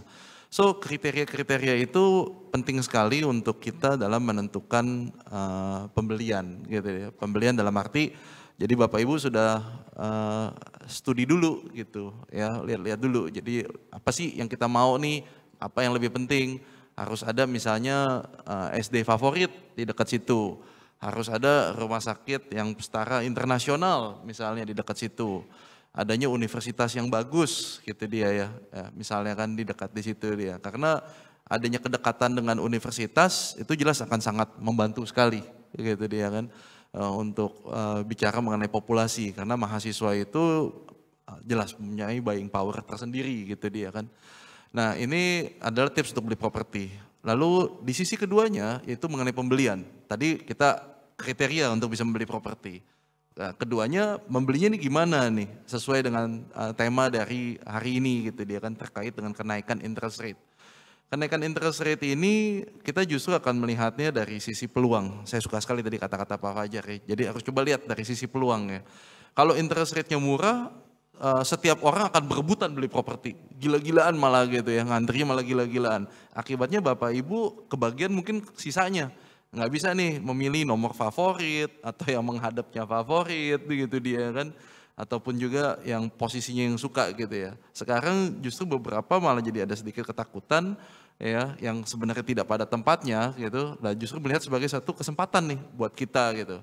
Nah interest rate ini ada dua, tadi yang dikatakan juga oleh Pak Fajar, nomor satu itu pengembang biasanya memberikan gimmick-gimmick ya, in terms of the cicilan dengan bunga yang sangat rendah sekali, jadi bisa dimanfaatkan. Ya, jadi pengembang yang mempunyai kekuatan balance sheet ya, kekuatan neraca, umumnya juga melakukan promo seperti demikian gitu dia. Dan ini sangat banyak membantu. Jadi buyer itu bisa langsung gitu dengan cicilan ke pengembang ya. Ataupun juga yang kedua yang harus dimanfaatkan menurut saya, yaitu bank itu umumnya memberikan promosi fixed rate. Ya, entah itu 2 tahun, entah itu 3 tahun, atau entah itu 4 tahun. Ya, memang setelah itu akan naik banyak, setelah fixed rate-nya itu naik banyak. Tapi kan jangan lupa, Bapak Ibu selama di dalam masa fixed rate, selama itu 3 tahun atau 4 tahun, ya savings dong. Kenapa? Karena begitu lewat fixed rate itu, langsung coba pay off sebagian dari hutangnya, supaya cicilannya itu bisa drop banyak, gitu dia. Ya, jadi manfaatkanlah, karena beberapa fixed rate ini, karena beberapa bank itu pendanaannya itu cukup murah. Ya kan bank itu kan istilahnya kayak seperti apa bisnis uang gitu dia kan. Jadi ada uang yang didepositokan ke sana lalu disalurkan ke nasabah gitu dia. Nah uang ini depositokannya itu kan relatifly masih murah nih Bapak Ibu. Sehingga beberapa bank itu bisa sekali untuk memberikan KPR dengan tingkat suku bunga yang murah. Jadi itu akan sangat membantu sekali dan itu bisa dimanfaatkan Bapak Ibu. Entah itu 3 tahun, entah itu 4 tahun ya, dan terbukti ya, fixed rate itu banyak sekali favoritnya sekarang. Namun Bapak Ibu juga ingat gitu ya, yaitu apa kan dengan harapan juga gaji Bapak Ibu akan terus mengalami kenaikan atau bisnis Bapak Ibu juga akan omsetnya mengalami kenaikan. Nah kenaikannya itu juga di saving. Kenapa? Karena nanti pada saat fixed rate-nya itu selesai menjadi floating, ya umumnya biasanya akan mengalami kenaikan gitu ya. Nah itu kesempatan tuh untuk Bapak Ibu pay off mungkin setengahnya atau significantly ya supaya nanti cicilannya jadi jauh lebih kecil gitu dia. Nah, yang saya mau katakan adalah dengan bank yang bisa memberikan pinjaman theoretically bisa sampai 100% ya. Namun setahu saya sih beberapa bank mungkin nggak ada yang seberani itu gitu ya untuk bisa kasih 100% ya. Kalau menurut bank yang saya bicara, oh gila bayar DP aja nggak sanggup, paling nanti bayar cicilannya gitu dia ya. Jadinya ya oke lah, dia tetap require mungkin hanya 10% atau 5%, jadi tetap masih ada require down payment. Walaupun BI itu memungkinkan gitu ya untuk pinjaman 100% di KPR. Nah itu artinya apa sih Bapak Ibu? Artinya bayangkan loh, kan pembelian properti 100%, Bapak Ibu cuma keluarin uang 10% ya, 90%-nya kan duit orang lain. Dan mereka begitu confidence dan bersedia memberikan fix lagi selama 3 atau 4 tahun, bahkan sampai 5 tahun gitu dia. Ya apalagi dong, nggak sekarang gini loh, kalau Bapak Ibu di sisi kebalikannya gitu ya, Bapak Ibu yang jadi banker. Saya sebelum di Sinar Maslan saya banker, saya used to be senior bankers gitu. Coba Bapak Ibu yang di bankersnya gitu dia, mau nggak Bapak Ibu kasih pinjam ke satu pihak gitu ya, 90%-nya yang tahu nanti asetnya nilainya bakal turun? Ya nggak mau dong. Ya enggak, kan bank ini kan bukan yayasan Bapak Ibu, ya kan pasti kan juga mau make money. Ya kalau dia berani mau kasih pinjam 90%, berarti dia yakin kalau value dari propertinya ini pasti akan naik. Dan pasti akan bagus potensinya. Gitu dia. Kalau misalnya dia nggak naik, ya ngapain kita kasih pinjam sekarang? Masa nantinya mesti kita harus beresin gitu dia, kan nggak mau dong saya jadi banker juga nanti ngurusin NPL. Ya kan nggak mau kan. Nah, jadi Bapak Ibu bisa melihat di situ dong. Jadi jangan diputarbalikkan gitu ya dari faktanya ya, berpikir jernih ya melihat ada kondisinya, lihat ada satu potensinya dan Bapak Ibu tadi kan meminjam dengan bank yang juga confidence gitu dengan satu proyeknya dan itu yang harus dimanfaatkan gitu. Itu saja sih. Iya, dari Pak Ferdinand tadi saya dari awal Pak Ferdinand menyampaikan karena ada kekhawatiran di sana dari bayarnya sendiri mungkin. Kalau di awal saja untuk DP saya tidak mampu bayar nanti ke belakangnya seperti apa nih. Nah khawatir lagi-lagi. Nah kalau saya lihat dari Bapak Ibu hadirin yang saat ini sebagai audiens ini masih generasi-generasi milenialnya masih banyak. Nah tapi dari generasi milenial ini dari riset menunjukkan juga banyak yang generasi nanti aja deh gitu. Nanti aja belinya, nanti aja untuk investnya karena kayak ya itu kan investasinya cukup besar di sana untuk properti. Nah kalau dari Pak Fajar sendiri tadi sudah membagikan pengalamannya tentang kita mau beli properti saat pandemi. Nah untuk para generasi milenial sendiri supaya nggak nanti-nanti nih Pak untuk beli properti bisa sekarang gitu. Selagi ada duitnya nih jangan ditahan. Apalagi karena isu bunga yang makin naik, resesi malah makin takut. Ini seperti apa Pak sebaiknya? Ya memang benar tentang ancaman bahwa kemungkinan generasi milenial ke depan ini akan kesulitan mendapatkan rumah sebenarnya. Nah, menurut saya ini yang harus disikapi oleh para generasi milenial gitu ya. Jadi membeli rumah itu bukan hanya soal kebutuhan utama karena untuk tempat tinggal. Ada juga tentang dia membeli rumah itu tentang investasi, seperti itu. Nah, jadi kalau Anda membeli rumah, sebenarnya itu Anda sudah berinvestasi untuk jangka panjang, seperti itu. Nah, beberapa kendala kan milenial tidak bisa membeli rumah itu kendala yang utama mungkin karena harga rumah semakin tinggi, sementara salary mereka kenaikannya tidak seimbang dengan kenaikan propertinya, seperti itu. Nah, tapi untuk menyikapi itu sebenarnya bisa dilihat dengan sektor generasi milenial mulai berinvestasi seperti itu. Kalau Anda hari ini tidak bisa membeli rumah di BSD misalkan, ya Anda mulai mungkin sebelahnya BSD gitu Pak Bernan ya. Nah, mungkin sebelahnya BSD atau kalau perlu agak ke pinggir yang mulai yang subsidi bisa saja. Tapi Anda akan bisa berhitung setelah yang bersubsidi berhasil dibeli sesuai dengan salary, mungkin bisa disewakan. Setelah disewakan, terus mau pindah ke BSD, rumah yang subsidi ini bisa dijual buat DP-nya di Pak Ferdinand nih. Nah, Anda bisa dapat tempat yang bagus. Tentu setelah 2-3 tahun, masa gajinya terus-terusan 4 juta ya Pak Ferdinand ya. Biasanya masa UMR terus, kan Anda juga naik kenaikan jabatan, karirnya bertambah. Apalagi kalau Anda bekerja keras menjadi sampingan entrepreneur gitu ya.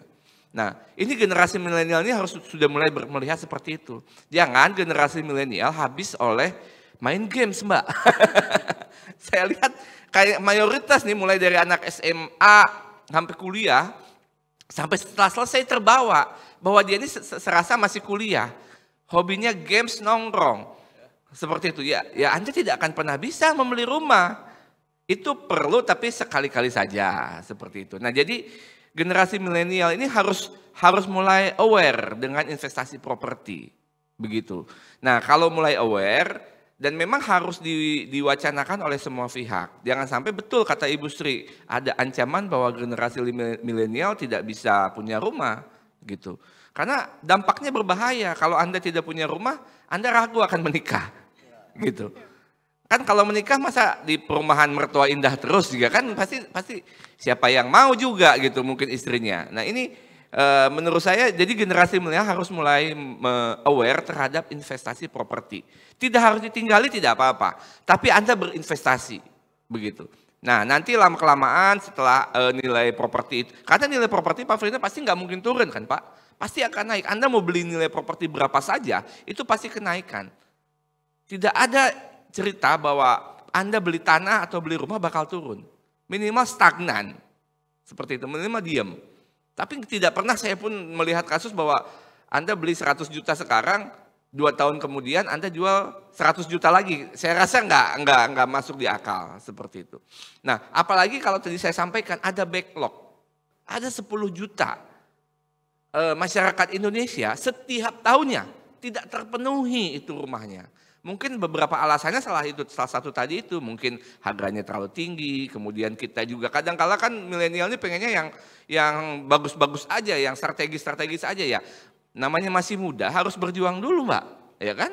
Jangan beli yang kalau tidak mampu di BSD ya sebelahnya BSD seperti itu. Jadi memang seperti sebelah BSD masih mahal, beli rumah yang subsidi seperti itu.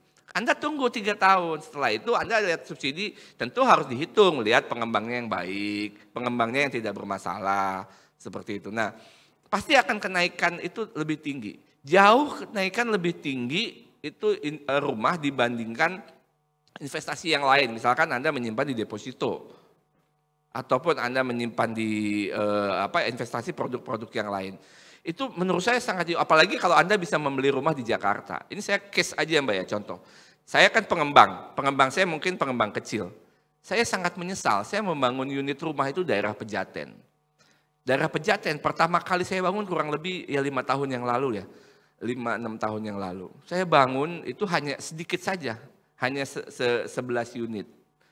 11 unit saya jual awal pertama itu hanya 1 miliar, 1 unit. Karena sifatnya klaster. Tiba-tiba cepat habis. Giliran sudah kenaikan, pengembang nih kayak saya menyesal. Kenapa saya jual habis seperti itu. Terakhir 3 unit terakhir harganya udah 2M. 100% setelah 5 tahun. Jadi pengembang pun menyesal Pak. Gitu. Jadi pengembang menyesal. Makanya yang pintar kayak BSD. Nah BSD kajiannya sudah sangat banyak. Jadi yang laku-laku yang di pinggir-pinggir dulu ya Pak ya. Nah yang bisa terjangkau. Jadi Anda generasi milenial jangan ketinggalan dengan strategi pengembang. Begitu. Jadi kalau ada kesempatan beli terlebih dahulu. Begitu. Jadi itu menurut saya pesan buat generasi milenial untuk bisa memulai investasi di bidang properti. Gitu Mbak. Terima kasih. Baik, terima kasih Pak Fajar.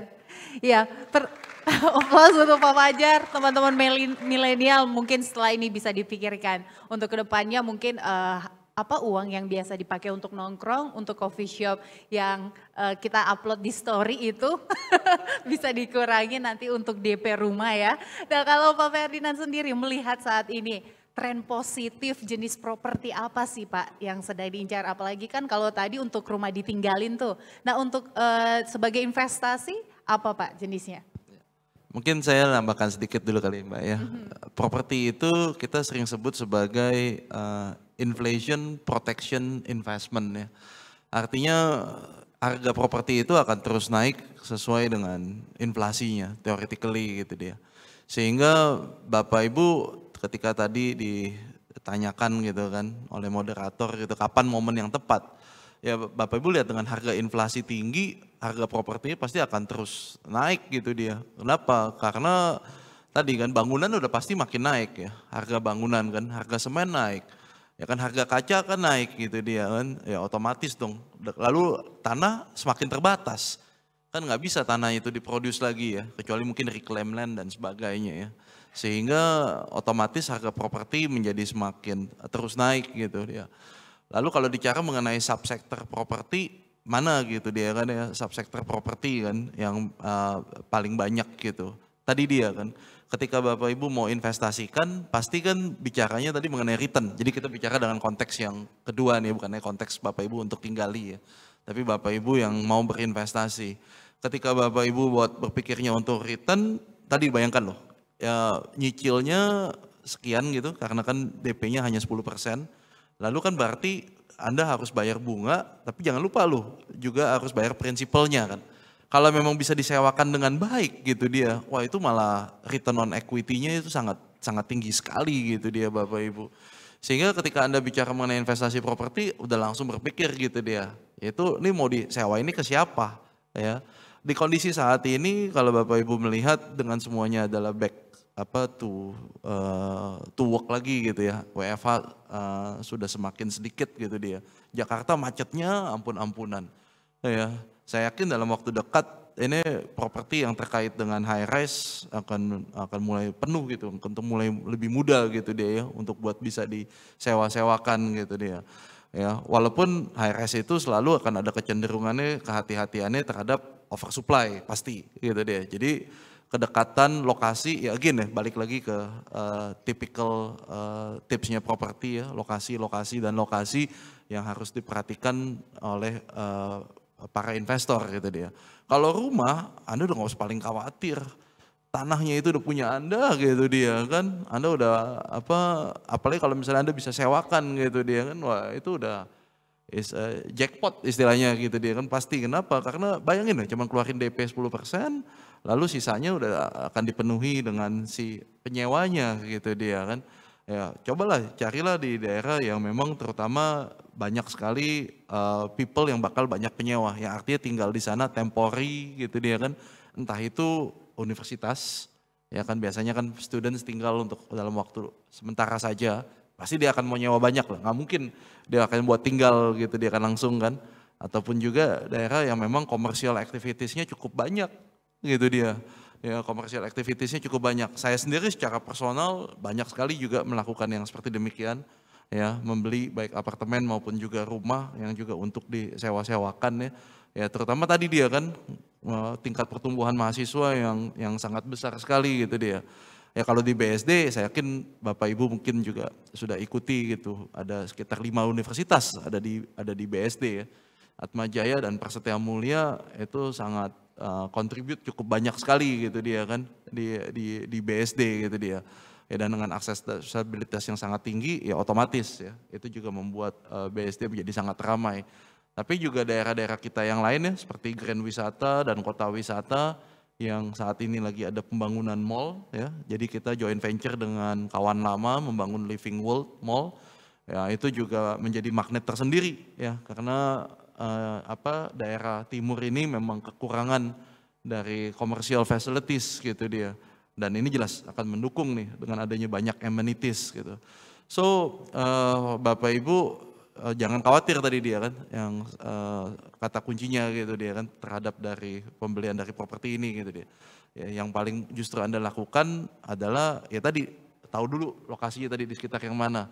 Ya lalu sesuaikan dengan budget Anda, dan para milenial mulai berani savings gitu dia, mulai berani savings untuk tadi kan membayar down payment-nya gitu dia, yang cicilannya nanti akan dipenuhi dari rental payment ataupun juga nanti dari kenaikan gaji Bapak Ibu gitu. Ya, itu sih, Mbak. Baik, terima kasih Pak Ferdinand. Ya, Bapak Ibu sekalian, tadi kita sudah melewati sesi diskusi. Kita akan open untuk sesi Q&A. Jika Bapak Ibu ada yang ingin ditanyakan, kami persilakan untuk menyampaikan pertanyaannya langsung kedua narasumber kita. Ya boleh, 3 penanya untuk pertama. Oke, yang satu di belakang mungkin teman-teman bisa bantu. Dan ini mbaknya yang di depan. Ya, terima kasih. Ya, boleh menyebutkan namanya juga ya Pak? Ya, saya dengan Nita. Saya mau bertanya Pak, berkaitan dengan tadi properti yang sepakat saya juga bahwa properti itu di Indonesia permintaannya lebih banyak gitu ya. Tapi melihat harga dalam, ya mungkin pertumbuhan dalam 10 tahun ya di harga apartemen itu ternyata pertumbuhannya tuh nggak sebagus harga tanah gitu. Ya, atau harga rumah. Saya nggak ngerti apakah itu hanya kebetulan di unitnya atau lokasinya atau seperti apa. Mohon masukannya Pak. Terima kasih. Baik. Ya boleh, silakan Pak. Terima kasih Mbak Nita. Betul observasinya Mbak Nita, betapa pertumbuhan harga tanah ataupun rumah itu jauh lebih tinggi dibandingkan dengan harga apartemen ya. Karena karakter yang sangat berbeda sekali. Kalau saya analogikan dengan instrumen keuangan Mbak Nita ya, kalau bicara mengenai tanah ataupun bangunan itu mirip sekali dengan saham. Jadi capital gain. Ya, dividennya mungkin kecil tapi bisa capital gain yang diharapkan gitu ya. Kalau apartemen yang lebih diharapkan itu adalah lebih kepada rental. Ya, jadi lebih kayak obligasi. Ya, kalau obligasi kan harganya tidak naik suatu signifikan tapi bisa mengenerate suatu return yang cukup besar gitu dia. Lalu mungkin akan timbul pertanyaan berikutnya. Kalau gitu harga apartemen itu nggak bisa naik ataupun tidak? Apakah bakal stagnan terus? Enggak juga. Tergantung lagi tadi terkait dengan demand supply-nya yang saya katakan sebelumnya ya. Betapa penting sekali juga untuk tahu dinamika demand dan supply. Nah, dalam 3-4 tahun terakhir kasus Covid juga membawa istilahnya perlambatan di dalam apartemen ya. Malah rumah kontras sekali, luar biasa tingginya, luar biasa gitu. Kenapa? Selain dari demand supply, saya melihatnya adalah kebutuhan orang untuk space yang lebih banyak karena apartemen itu terlalu kecil sehingga mereka lebih memilih rumah gitu dan sebagainya. Lalu ada satu lagi yang juga cukup signifikan Mbak Nita ya, yaitu banyaknya foreigners itu mengalami kesulitan gitu ya mendapatkan perpanjangan kitas dan sebagainya gitu, sehingga ya mereka ini kan yang umumnya adalah para penyewa nih gitu deh. Nah karena para penyewanya itu foreignersnya itu banyak kembali ke negaranya, lalu juga ada Covid ya karena mereka tidak mau stay di Indonesia, ya udah deh ya itu yang menyebabkan properti menjadi agak tertahan sedikit gitu ya, apartemen itu dia di sana gitu. Ya, namun kalau misalnya melihat dari future kedepannya nih Mbak Nita ya, kalau semakin macet, semakin nggak tahan gitu dia kan, mereka harus 2 jam, 3 jam gitu di jalan. Saya yakin situasi equationsnya akan berbeda lagi ya. Mereka pasti akan melihat, oh ya kalau gitu nggak tahan nih. So mereka juga harus ada juga. Sehingga umumnya very typical sekali kalau di luar negeri untuk negara yang punya cakupannya luas gitu ya. Bukan kayak Singapura tapi negara yang punya cakupannya luas seperti kayak Indonesia. Mereka mempunyai suatu rumah di pinggir kota, suburban, lalu juga mereka mempunyai satu apartemen di tengah kota gitu dia ya, sebagai tempat mereka juga untuk bersinggah gitu dia. Dan saya yakin ada suatu opportunity di sana gitu dia untuk kedepannya gitu. Semoga menjawab sih Mbak Anita. Baik, terima kasih Pak Ferdinand atas penjelasannya. Semoga menjawab ya Mbak Anita. Boleh selanjutnya untuk penanya yang kedua yang ada di belakang. Ya, selamat pagi. Nama saya Nasar. Ini saya ingin menanyakan mengenai kebetulan untuk properti kedua saya, rumah landed itu saat ini KPR dengan bunga 7,5% dan itu masa fixed rate-nya itu habis di Januari 2023 dan melihat tanda-tanda bahwa interest rate akan naik, apakah sebaiknya saya tetap dengan bank yang sama mengikuti floating rate atau apakah saya harus melakukan refinancing atau take over untuk mendapatkan competitive rates di kedepannya? Baik, terima kasih sudah Pak. Boleh dijawab Pak Faza? Ya, jadi terkait sebenarnya itu lebih sifatnya strategi saja sebenarnya. Memang banyak beberapa konsumen kita itu beberapa beralih kemudian refinancing kembali asetnya seperti itu. Nah, sebenarnya kalau dilihat sebenarnya tidak berbeda jauh Pak. Kalau misalkan harus pindah KPR lain, perpindahan bank, itu kita pertama akan kena penalti. Pasti, sudah dipastikan akan kena penalti dari bank yang menyalurkan kredit itu. Yang kedua nanti Bapak akan kena provisi kembali, akan kena biaya admin kembali. Kalau dihitung-hitung sebenarnya hampir sama juga seperti itu. Katakanlah kalau memang kita akan terjadi resesi, seperti saya tadi sampaikan. Kalau saya menyampaikan bahwa tidak akan terjadi resesi, karena indikatornya saya hampir mengatakan hampir tidak ada, seperti itu. Itu ya sebagai kelompok intelektual tentu kita melihat segala sesuatu secara ilmiah. Jadi indikator resesi itu hampir tidak ada untuk konteks Indonesia seperti itu. Apa sih yang dimaksud resesi? Resesi itu ketika ada pertumbuhan negatif. Sementara dari setiap tahun kita ini masih ada positif terus. Setelah dijumlah kemudian negatif atau tidak. Nah, kalau melihat dari sisi negara kita ternyata tidak ada. Seperti itu. Nah, jadi resesi itu bukan kata-kata yang harus menakutkan. Walaupun ternyata ada penurunan misalkan harus negatif, tetap ada kita melihat peluang itu tetap ada pertumbuhan.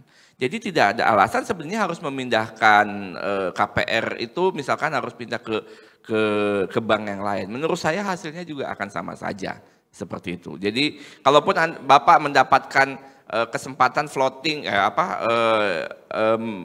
keuntungan hanya 1-2 tahun, nanti Bapak kembali lagi floating juga. Jadi sebenarnya kalau nanti di jumlah-jumlah Bapak hitung-hitung secara detail, jangan-jangan jumlahnya malah lebih mahal. Bisa jadi seperti itu.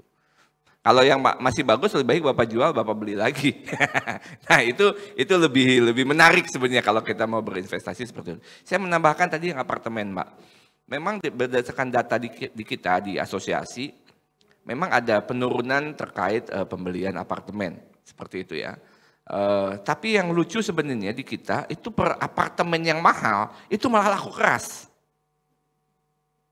Seperti itu. Apartemen yang mahal itu malah laku keras. Jadi memang tidak bisa dibandingkan apple to apple antara landed house, yang rumah, dan apartemen, seperti itu. Nah, beberapa tadi kelebihan betul seperti tadi Pak Ferdinand menyampaikan ya apartemen ada beberapa kelebihannya tentang strategik tadi, tentang strategis dan ada oversupply sebenarnya di apartemen. Hampir semua pengembang berdasarkan data yang kita dapat, teman-teman saya di sesama pengembang itu memang banyak membangun karena sangat bagus kuenya. Kita tiba-tiba bangun yang banyak, akhirnya memang demand-nya jadi kurang gitu. Tapi hari ini saya lihat semua pengembang sudah menurunkan proses pembangunan apartemen itu. Jadi mungkin supply-nya akan berkurang. Sehingga ini jadi kesempatan nih. Ketika supply berkurang, nanti demand-nya akan tinggi. Seperti itu. Jadi untuk sektor apartemen mungkin kesempatannya di situ. Seperti itu. Nah, karena para pengembang hari ini sudah mulai banyak yang beralih bahkan ke landed gitu kan. Nanti apartemen akan kembali mengalami lonjakan kembali. Kurang lebih seperti itu. Terima kasih. Baik, terima kasih Pak Fajar. Bapak Ibu sekalian masih ada pertanyaan? Oke, baik. Boleh menyebutkan nama dan kepada siapa ditujukan pertanyaannya, silakan Mbak. Kepada Pak Dokteran Bapak Ferdinand Saideli, saya mau bertanya, nama saya Reni. Mungkin memang sih kalau secara data kita untuk tahun depan itu yang dinamakan resesi itu hanya kekhawatiran individualnya aja. Cuman tidak bisa kita pungkiri penjualan properti ini yang kita alami ini agak sedikit ada penurunan. Kira-kira strategi atau promosi seperti apa yang bisa kita berikan kepada buyer untuk bisa diterima kepada buyer agar tetap mau melakukan pembelian propertinya untuk di kondisi tahun depan yang dikhawatirkan yaitu resesi tersebut gitu. Terima kasih. Baik, terima kasih. Silakan Pak Ferdinand. Thank you Mbak Reni. Jadi kalau kita lihat dari data secara overall mungkin sedikit melambat ya, tapi di tempat kami masih terus sih mengalami kenaikan untuk penjualan rumah dan sebagainya gitu. Lalu strategi dari pengembang kalau kita lihat di sisi Sinar Masland mencoba untuk se-atraktif mungkin ya. Sekarang itu buyer itu sudah semakin pintar in terms of menghitungnya dan sebagainya. Ya termasuk kayak tadi ada pertanyaan dari Bapak kan terkait mau refinance atau tidak gitu. Ya berarti tinggal angka aja nih gitu dia kan, istilahnya tinggal buka Excel aja gitu dia. Kalau misalnya jadi floating kena bunga berapa gitu dia. Kalau kita pindahkan pasti tadi kayak kata Pak Fajar kan akan kena penalti ini mungkin. Penaltinya bisa di waive nggak gitu dia kan. Kalau penalti ini bisa di waive kemudian bunganya fixnya jadi lebih murah dan sebagainya ya tinggal hitung-hitungan gitu ya. Mana yang lebih untung dan mana yang rugi. Nah ini menunjukkan betapa buyer semakin pintar. Nah kita mengadakan berbagai macam promosi gitu. Promosi itu dimulai dari suksesnya kata-kata tax amnesty kalau Bapak Ibu masih ingat di tahun 2016-17. Ya, lalu kita ubah ya menjadi price amnesty. Setelah itu kita makin kreatif deh untuk buat mengadakan, ada juga WFH ya, Wish for Home, dan yang terakhir adalah Double Dream nih, yang Bapak Ibu bisa tinggal tanya ke depannya karena ada booth kita ya, Double Dream karena begitu banyak promosi. Yang intinya adalah membantu para calon buyer, umumnya kaum millennials ini untuk bisa membayar DP-nya. Karena DP-nya itu bisa dicicil gitu. Dan kita bisa melihat seperti ini Mbak ya, kalau dulu nggak semua bank tertarik di bisnis mortgage, ya bahkan the biggest bank ya yang saat ini menjadi the biggest lender ya, untuk mortgage provider itu di tahun 2004-2005 mereka itu masih zero ataupun minim sekali KPR. Namun sekarang menjadi the largest gitu dia. Kok bisa demikian? Ya dulu kalau di zaman saya waktu beli properti awal-awal ya, itu umumnya 20 tahun yang lalu ya. Itu KPR itu paling cuma 5 tahun. Ya, jadi sekarang itu kita berdiskusi dengan bank untuk bisa perpanjang KPR ya. Sehingga KPR-nya itu bisa menjadi 15 bahkan 20 tahun atau bahkan 25 tahun. Ya, di berbagai negara itu KPR sampai 30 tahun itu udah sangat umum sekali. Ya kan karena apa? Karena kan usia manusia semakin lama untuk bekerja semakin panjang ya. Nah strategi dari para pengembang satu untuk membantu tadi calon buyer untuk bayar DP-nya. Lalu yang kedua bekerja sama dengan bank untuk bisa tadi memberikan promosi-promosi lagi ya untuk bisa cicilan itu lebih panjang dan juga kalau bisa mereka melakukan sebagian repayment gitu tanpa kena penalti yang besar-besar gitu dia. Kenapa? Karena kan para millennials ini kan tadi gajinya nggak mungkin selamanya UMR, pasti akan terus mengalami kenaikan. Apalagi tadi kan, coba juga kreatif untuk cari side income gitu dia kan, nggak cuma nongkrong dan main game aja. Nah, sehingga begitu ada uang lebih bisa dipakai gitu kan untuk buat bisa menutup utangnya. Nah, strategi pengembang harus bisa disesuaikan dengan model tadi ke sana. Ya, lalu yang ketiga, strategi pengembang yang juga sangat penting sekali untuk tahu karakteristik buyer. Nah ini yang susah nih Mbak ya. Kenapa? Karena perubahan behavior ini yang kita harus perhatikan. Jadi contoh kalau kayak di BSD ada satu kompleks yang namanya Navapak. Itu penjualan apartemennya sukses sekali. Dan yang pertama kali sold out itu adalah yang 3 bedroom. Bukan yang 2 bedroom. Yang 3 bedroom ini lebih laku dulu. Ya karena berpikir wah ini ternyata banyak family yang mau tinggal di apartemen dan di sana gitu dia.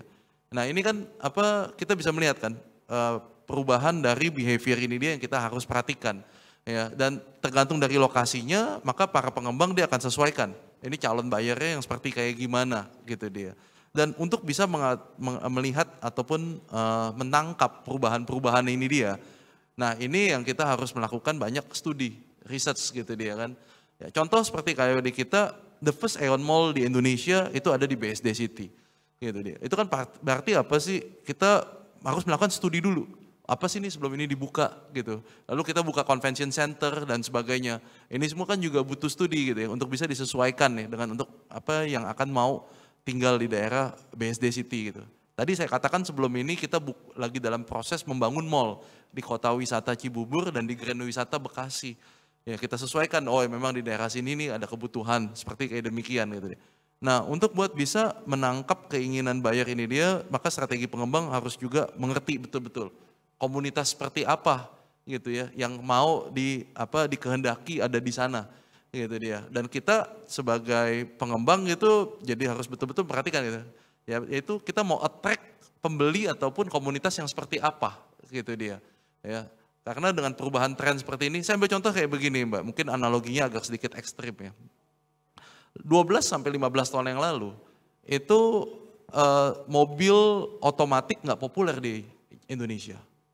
Mungkin Pak Fajar masih ingat ya. Jadi dulu tuh harga mobil otomatik bisa 10 juta lebih mahal. Ya, tapi begitu dijual jauh lebih murah. Orang lebih mau belinya mobil manual. Kalau Pak Fajar kalau masih ingat ya. Masih sekitar 12 tahun yang lalu. Gitu dia.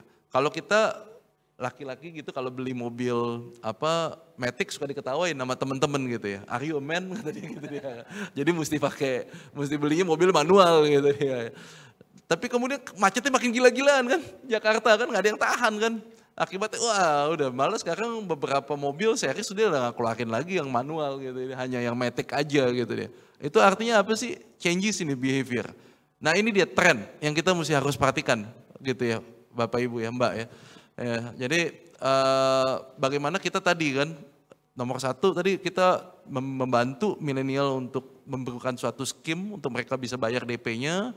Kedua bekerja sama dengan bank dan otomatis ya dengan asosiasi dan pemerintah dengan harapan banyak terus insentif ya karena insentif itu sangat membantu kita. Dan yang ketiga tadi menangkap tren ya karena menangkap tren ini nih yang bisa terus berubah gitu dia ya. Kalau kita hanya salah sekarang nggak perlu lagi kan kalau misalnya kaum milenial di sini untuk membangun perumahan atau apartemen dengan kitchen yang besar. Ya, karena kitchennya itu di ground floor dia di tempat lain gitu, kitchennya itu di seberangnya dia di sana gitu, bercandanya gitu kan. Ya bahkan kulkasnya juga nggak perlu gede-gede gitu ya, nggak ada waktu buat masak gitu dia kan. So model seperti kayak begini yang kita harus bisa perhatikan sih. Kenapa? Karena buyer semakin pintar, dia semakin mau tahu feature-featurenya ya, dan kita juga harus bisa memenuhi keinginan para buyer itu dia. Semoga menjawab sih Mbak. Baik, terima kasih Pak Ferdinand, Pak Fajar, luar biasa insight yang diberikan pada kita. Semoga menjawab pertanyaan dari teman-teman. Mohon maaf jika masih ada yang ingin bertanya, tapi karena kita waktunya terbatas, kita sudahi untuk sesi Q&A. Semoga nanti Bapak Ibu sekalian bisa setelah dari sini literasi tentang sektor propertinya bisa bertambah lagi. Dan teman-teman yang dari generasi milenial mungkin setelah ini bisa memikirkan untuk DP, untuk invest atau beli rumah gitu ya Bapak-Bapak. Iya tentunya dengan Bank Permata. Ya baiklah menarik sekali diskusi kita hari ini. Terima kasih Pak Ferdinand, Pak Fajar sekali lagi dan Bapak Ibu sekalian yang sudah memberikan perhatian yang luar biasa selama diskusi. Dan untuk menutup diskusi kita hari ini boleh untuk sesi foto bersama Bapak Ferdinand dan Bapak Fajar untuk maju ke depan. Ya, boleh berdua dulu di sebelah sini. Iya berdua dulu saja. Nanti saya. Oke, berdua dulu saja.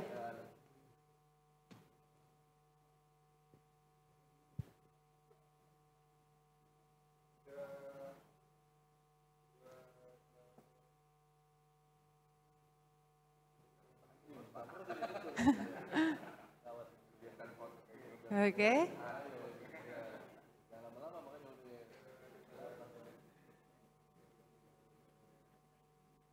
Oke. Iya baik. Boleh sekali lagi ikut sama moderatornya Pak?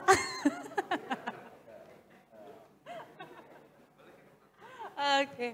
Baik.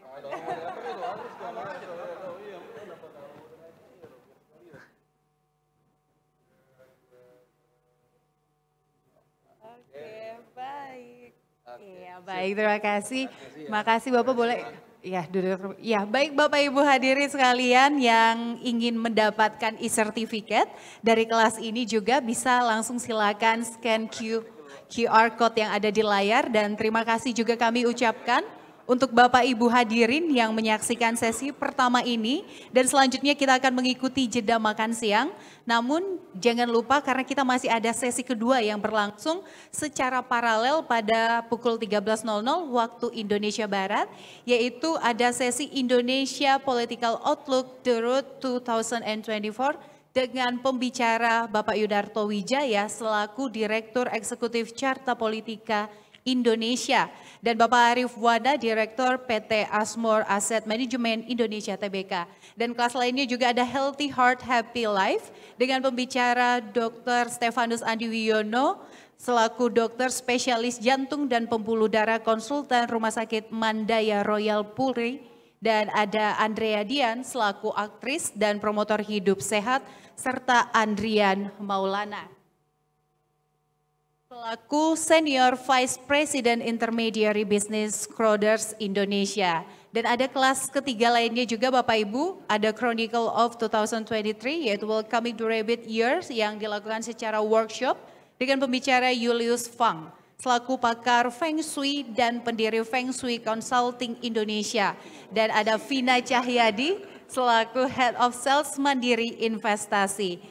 Dan selain itu Bapak Ibu hadirin dapatkan persetujuan aplikasi KPR Anda hanya dalam waktu 1 hari dengan developer rekanan Permata Bank. Penawaran eksklusif ini berlaku selama event Wealth Wisdom 2022 dan untuk seluruh produk Permata KPR. Syarat dan ketentuan berlaku. Baiklah Bapak Ibu sekalian, saya Gesmi Sitanggang selaku moderator pamit undur diri. Terima kasih atas perhatian Anda dan sampai jumpa.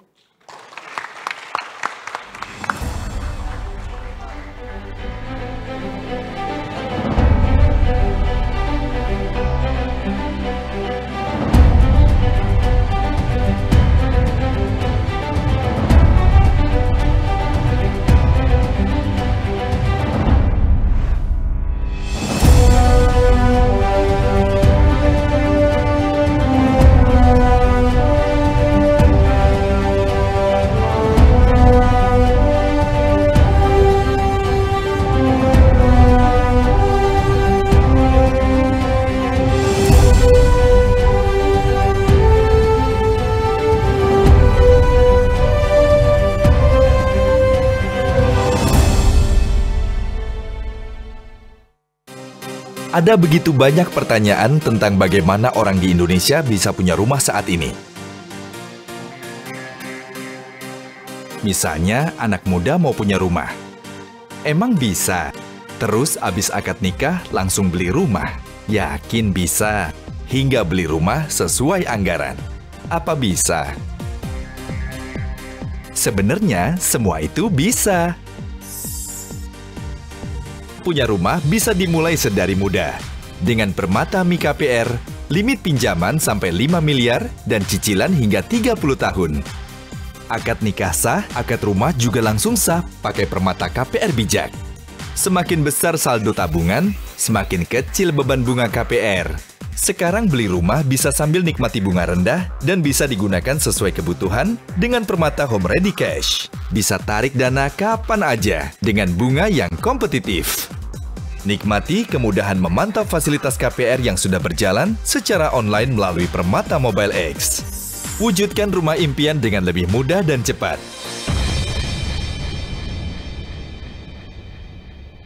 Pernah dengar keluarga Entar? Makan dulu yuk. Entar aja angkatnya, lagi seru. Agak jemuran di Entar-Entar.